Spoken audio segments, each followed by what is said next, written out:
Асқабақ дәні артық салмақтан арылтады.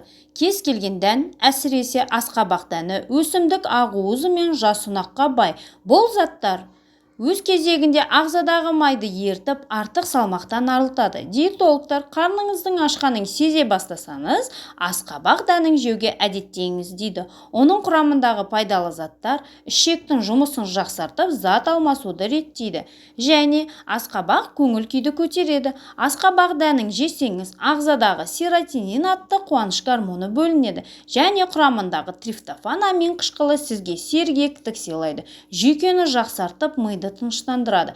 Диетолог мамандардың күніне 7 дана асқабақ дәнін жесеңіз, көңіл күйіңіз кереметте көтеріледі дейді. Сондықтан да депрессия алған адамдарға, стрессте жүретін және үнемі ашушаң, мазасызданатын адамдарға асқабақ дәнін қалтаңыздан тастамауға кеңес береді. Видео пайдалы болса, каналыма тіркеліп, подписка бөлімін басыңыздар.